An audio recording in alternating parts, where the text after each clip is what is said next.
Witam serdecznie na kanale kuchniamagdy.pl. Dzisiaj upieczemy jabłecznik z budyniem. Dziś sięgnęliśmy po przepis, od którego wszystko się zaczęło. Tacy jesteśmy lekko sentymentalni. Przez te parę lat zmieniliśmy się i my, i sposób nagrywania i prezentowania. Dlatego postanowiliśmy odświeżyć przepis lubiany nie tylko przez nas, ale i przez Państwa.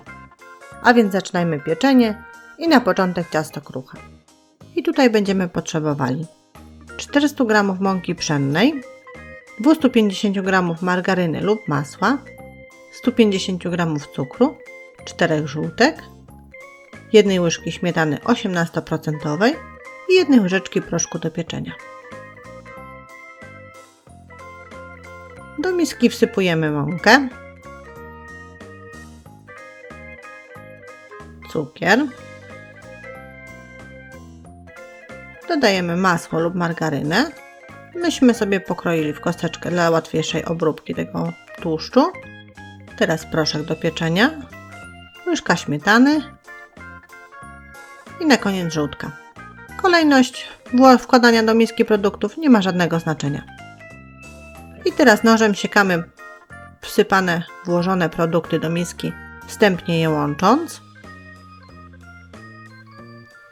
Możemy to również zrobić szybciutko mikserem i szybciutko zagniatamy. Szybciutko, bo ciasto kruche nie lubi ciepła, więc starajmy się zrobić to w miarę szybko, jednak dokładnie. Zagniatamy, ugniatamy, ciasto nasze zmienia konsystencję w międzyczasie. No chwileczkę to musi potrwać jednak mimo wszystko. Jak już się uda nam wszystko zagnieść, wtedy wyjmujemy folię spożywczą. Ciasto zwijamy w taką kulkę, bryłkę. Zawijamy tą folią spożywczą i wkładamy do zamrażalnika. Jeżeli ciasto przygotujemy sobie wcześniej, to przechowujmy je w lodówce.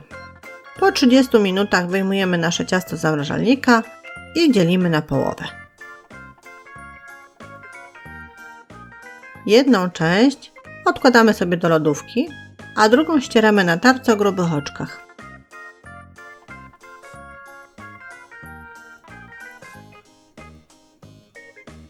Foremkę wyłożyliśmy sobie wcześniej papierem do pieczenia, jak Państwo widzą. Starliśmy to ciasto na spód, a teraz paluszkami będziemy uciskać je do momentu, aż powstanie równa, gładka warstewka tego ciasta na spodzie blaszki. Paluszki maczamy w mące, bo się mogą kleić nam do ciasta, a tego nie chcemy. Już wszystko ugnietliśmy, a teraz czary-mary i szklanka oprószona mąką i będziemy wyrównywać naszą powierzchnię naszego ciasta. Po chwili powstanie piękny, równy blat, który lekko musimy zwilżyć olejem. W ten sposób soki z jabłek nie wciągną nam do ciasta i ono będzie fajnie kruche od spodu. Po chwili jabłka, które obraliśmy, pocięliśmy na ćwiartki lub na mniejsze jeszcze części i będziemy teraz układać na naszej podstawie ciasta. Jabłka układajmy dosyć ściśle, jedno przy drugim i w ten sposób musimy zapełnić całą blaszkę. I tak jak Państwo widzą, blaszka przygotowana, odstawiamy ją na bok, zajmujemy się budyniem, a tutaj będziemy potrzebowali 4 budyni śmietankowych bez cukru, 1,5 litra mleka i 160 g cukru. Odlewamy sobie część mleka, wsypiemy tutaj wszystkie budynie. Najlepiej zrobić to po kolei, rozmieszać po kolei. Czyli jeden budyń mieszamy, łączymy, następny budyń i tak wszystkie 4.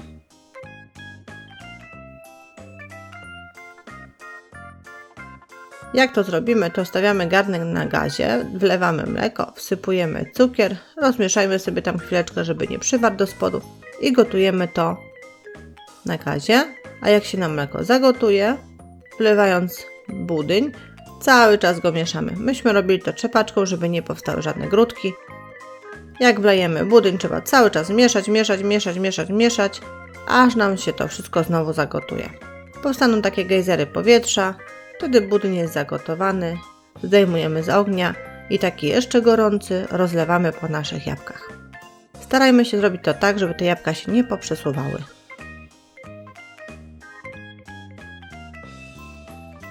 Jak wylejemy budyń z garnka, to już tylko tak delikatnie z samego wierzchu staramy się wszystko wyrównać i uzupełnić. Starajmy się tych jabłek tam nie przesunąć, no bo wtedy będzie to ciasto nierównomierne.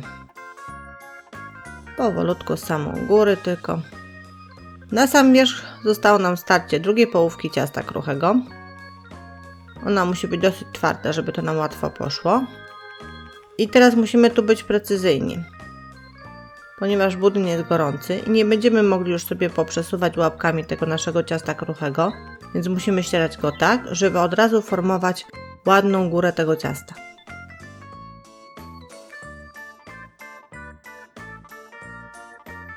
W ten sposób powolutku, aż do wykończenia całego ciasta kruchego.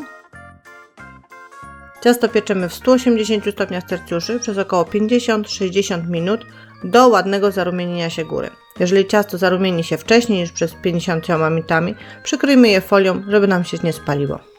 Ciasto po upieczeniu wyjmujemy z piekarnika i studzimy, a następnie wkładamy do lodówki, żeby budyń się zwarł i był naprawdę smaczny i wszystko ciasto było jednolite. Po wystudzeniu, po schłodzeniu w lodówce, ciasto posypujemy cukrem pudrem. No i pozostaje nam tylko je skonsumować.